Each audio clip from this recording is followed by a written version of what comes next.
தலைவரும் முதலமைச்சருமான மு.க.ஸ்டாலின் உங்களில் ஒருவன் என்ற தலைப்பில் தொண்டர்களுக்கு எழுதியுள்ள கடிதத்தில் கூறியிருப்பதாவது: பாஜக அரசின் சர்வாதிகார போக்கிற்கு எதிரான அறவழி போராட்டம் எதுவாக இருந்தாலும் அதில் உடன்பிறப்புகளுடன் உங்களில் ஒருவனாக நான் முதல் ஆளாக நிற்பேன்.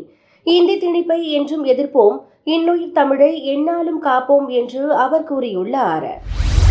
தமிழ்நாடு பாஜக சார்பில் நேற்று தமிழிசை சவுந்தரராஜன் தலைமையில் கையெழுத்து இயக்கம் நடத்த முயற்சிக்கப்பட்டது. இதுகுறித்து பேசிய அமைச்சர் சேகர் பாபு, கையெழுத்து இயக்கம் என்பது இல்லங்கள் தோறும் சென்று வாங்குவோம் என்று சொல்கிறார்கள். அவர்கள் எந்த இல்லத்திற்கு சென்று வாங்கினார்கள்? அவர்களை சுற்றி பாஜகவை சார்ந்த 10 பேரை நிற்க வைத்துக் கொண்டு ஊடகங்களில் அவர் வெளிச்சத்திற்கு வர வேண்டும் என்பதற்காக ஏற்கனவே அவர் எண்ணியிருந்த பதவிகள் எதுவும் கிடைக்காததால் அந்த கையெழுத்து இயக்கத்தை அவர்களுடைய இயக்கத்தை சார்ந்த தோழர்களை வைத்து நடத்தி கொண்டார் என்று சரமாரி கேள்வி எழுப்பியுள்ளார்.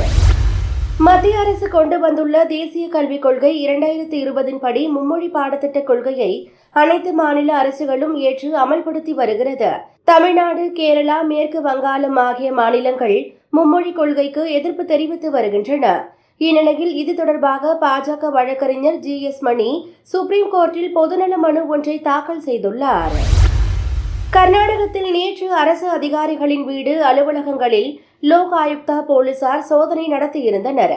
இது தொடர்பாக லோக் ஆயுக்தா போலீசார் வெளியிட்டுள்ள செய்திக்குறிப்பில், சோதனைக்கு உள்ளான 8 அரசு அதிகாரிகளின் மொத்த சொத்து மதிப்பு 36,53,05,737 ஆகும்.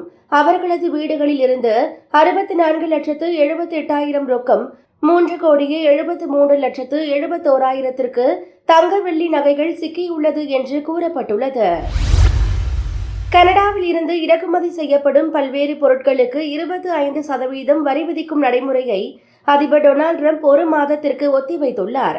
அமெரிக்காவை தொடர்ந்து கனடாவும் அமெரிக்க பொருட்களுக்கு வரி விதிக்கும் நடைமுறையை ஒத்திவைப்பதாக அறிவித்துள்ளது.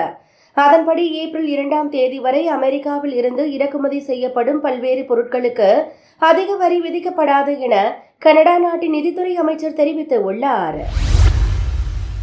26/11 மும்பை பயங்கரவாத தாக்குதல் குற்றவாளியான தகவூர் ராணா இந்தியாவிற்கு நாடு கடத்தப்படுவதற்கு தடை விதிக்க கோரி அமெரிக்க உச்சநீதிமன்றத்தில் மனு தாக்கல் செய்து இருந்தார்.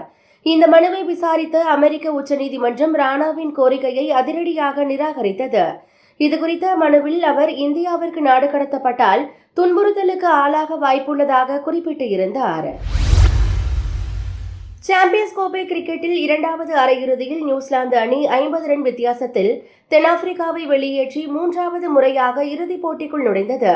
வருகிற 9ஆம் தேதி நடக்கும் மகுடத்திற்கான இறுதிப் போட்டியில் நியூசிலாந்து அணி இந்தியாவுடன் மோத உள்ளது. இதுகுறித்து நியூசிலாந்து முன்னணி வீரர் கேன் வில்லியம்சன் அளித்த பேட்டியில், இந்தியா ஒரு அற்புதமான அணி, அவர்கள் சிறப்பாக விளையாடி வருகின்றனர். எனவே இந்தியாவுக்கு எதிரான முந்தைய ஆட்டத்தில் இருந்து பாடம் கற்றுக்கொள்ள வேண்டியது அவசியம். இறுதிப் போட்டியில் எது வேண்டுமானாலும் நடக்கலாம். கடந்த ஆட்டத்தை போன்று அங்கு சூழ்நிலை மீண்டும் நன்றாக இருக்கும் என நம்புகிறேன் என்று தெரிவித்தார்.